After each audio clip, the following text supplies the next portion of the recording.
Guys, welcome back as always. My name is Lazar, and today we're going to be taking a minute to discuss the Barbarian, and this is during the first weekend of the beta test. We're going to have a quick look at his skills, then we're going to get to some gameplay, and I'll give you my thoughts on the class, or at least up until this point, right towards the end. So let's make things very easy. Yes, you're locked to level 25 during the beta, so you're going to be looking at a leveling setup for the most part, and I tried an oldie but a goodie. We're going to go for Whirlwind Barbarian, because why the hell not? When it comes to your builders, you got a choice of 4. You got yourself Lunging Strike, Bash, Frenzy, and a brand new one, Flay. Now, if you're an older player of Diablo, these skills should not surprise you, except maybe Flay and Lunging Strike. Bash and Frenzy we used plenty in Diablo 3. And for the most part of leveling, I use Lunging Strike simply because this one has a gap closer. It will simply teleport to the target and strike it. It's not one of the best in terms of damage. For single target, I would go with something like Flay, and further improved Flay, and finally Battle Flay. You're going to be getting yourself some vulnerability on the targets and a whole lot of bleed damage, a lot of damage over time, and this is a theme for the Barbarian.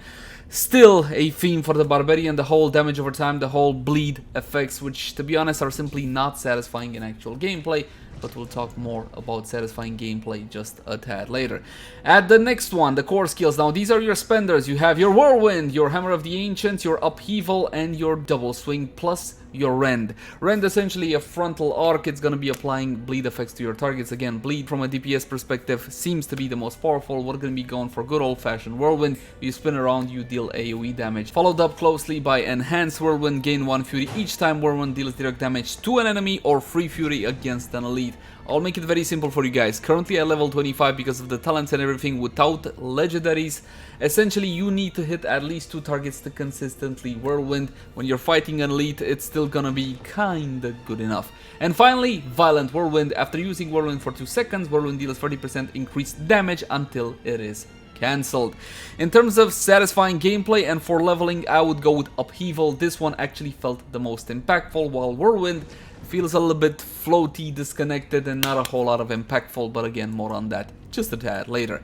At the next point, we're talking about defensive skills. Now, you can't skip this one, and especially if you're going for veteran difficulty like I have, for the most part of leveling, you might want to consider a little bit of crowd control, ground stomp, but if you're ever having a trouble surviving a boss or anything of the sort, which you really shouldn't, definitely go with Challenging Shout. This is the best one to have coupled with Iron Skin for survivability. We're going to be going with Rallying Cry, and finally, Rallying Cry generates 25 Fury and grants you an additional 50% resource generation, Tactical Rallying Cry. This one is vital because this one grants you Unstoppable through the Enhanced Rallying Cry, and trust me, there's a whole lot of crowd controlling effects in Diablo 4, so there you go. You gotta get yourself this one. Next, brawling skills. Now, there are a couple of doozies here, but the one you must have is Warcry. This one will grant you damage just like the old Warcry, 15% for 8 seconds. Now, the second talent, very important because this one will grant you Berserking. Berserking grants 25% increased damage and 15% increased movement speed. This effects last up to 5 seconds. Very important to couple this one with this one. Now, bear in mind, you have multiple sources of Berserking, but it's simplest to tie it into Warcry. And this skill right here is an absolute godsend and an absolute must-have. Leap. This is gonna be your mobility tool. You can have multiple. You can have Leap and you can have Charge. Honestly, I love them both. They're fantastic in actual gameplay. They feel meaty. They feel impactful. The reason why Leap is objectively better because you can traverse terrain with it on a vertical playing field, just like old Diablo. Yes, you can jump ledges or down ledges with Leap. Absolutely fantastic. You're going to be able to get yourself some nice shortcuts and some nice gameplay moments as well. This one is non-negotiable from my point of view. It's called Swiftness. Movement speed increased by 12%. If you're a melee class, if you're going hot and heavy, you gotta get yourself that movement speed. 100% recommend Swiftness. This one is optional, but it helps you tons. Booming Voice increases the shout skill effect durations by 10%. If we had all the levels, probably I would have maxed this one out, but we don't have all the levels, and we are gonna be using not 1 but 2 shouts. Remember, we got Warcry plus Rallying Cry, so essentially this talent helps both. Now at the weapon mastery section, we're just gonna take 1 point, yes, just 1 point into Pit Fighter, the damage bonus and the damage reduction from range attacks.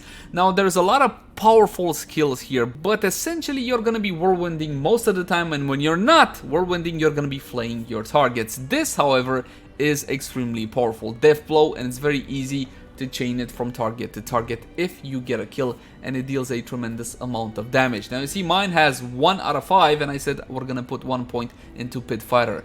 The points with blue are from my gear. Gear in Diablo 4 actually has that benefit. It can give you 1 point into these skills, and now they are usable, all of them. Death Blow, Rupture, and Steel Grasp. Love this one for the crowd controlling element. Essentially you throw out the free chains, you pull targets back to you, but again, just 1 point in Pit Fighter, and get these from gear if you must. Finally, the ultimate skill, we're gonna go with Call of the Ancients, and of course improved Call of the Ancients. While Call of the Ancients is active, gain 10% bonus attack and 10% increased damage. This is a basic starter Whirlwind build that I do recommend, but here's the thing, my friends. You are playing the beta, right? Try all the skills, see how they fit, and let me know what is your favorite build in the comment section down below. Oh, and do try Upheaval. That one really feels meaty.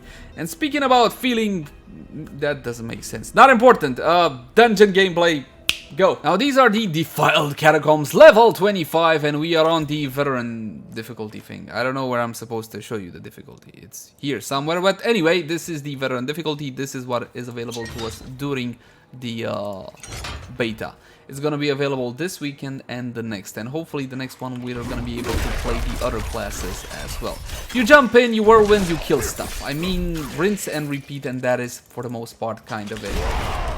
Kind of like this. Do you recognize this style of gameplay? Well, my friends, if you have been playing this game before, you would recognize it from old Diablo 3. Because it is highly effective, and Whirlwind Barbarian has always been extremely popular. See that purple on the mob there? That is the vulnerable effect that I was talking about, and that damage over time is gonna kill off the target. Oh look, enemies! Raw! I roar at them, I spin into them with my Whirlwind, and like I said before, if you want to keep Whirlwind up all the time, you need at least 2 targets. For single target damage, you're just gonna flay them and keep running. Yes, granted, flaying a skeleton doesn't really make sense, but that's not important! It's Diablo. What, you want all of it to make sense? Well, would you look at that? You guys bring me good luck. Let's see what we got. We got a legendary. Resistance to all elements. That's good. Damage. Good. Healing received. Crowd control. Attacking enemies with a basic skill increases the damage of your next core skill cast by 40% up to 50. That is pretty good, man. That is definitely pretty good. Thank you very much. Now your basic skills are your builders, and your core skills is referring to your spenders. Yes, and don't worry about it, you can switch around left and right click in the options. It's not really a big deal. Let's put something. Jewelry resist to all. Resist to all is still a good thing in Diablo. Where was I? Oh yes, I was talking about the class and my feelings on it. I enjoy playing Barb. Barb is always the first class I play in a Diablo game, simply because I enjoy the meaty feel, the impactfulness of going full-on meaty. Whirlwind, for example, feels a little bit disconnected from the actual character and just is not impactful enough. Does that make any sorts of sense? It doesn't feel like it's connecting to the target in a very brutal fashion like I'm used to when it comes to Diablo. Neither is Hammer of the Ancient. Upheaval is the only one that really has that correct gameplay feel from my point of view.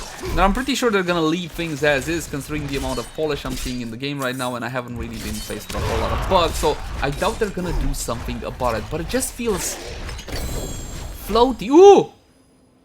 Wow, you guys really bring me good luck. Thanks a lot, guys. I appreciate it. It just feels a little bit too floaty. Ooh, look at that. What is this do? Deal 7.2 increased damage for each second you stand still. Oh, that's cool and all, but I'm a Whirlwind Barbarian, so yes. Speaking about legendaries, take a look at my mace, the one on the left. We're talking about the Bloodsucker of the Dire Whirlwind. Check this one out. The special ability it has, Whirlwind's critical strike chance, is increased by 7% for each second it is channeled up to 28%. So there are legendaries that, of course, as per usual, will help you out with the build. Blast Wave. Again, fantastic. Wow, impactful much.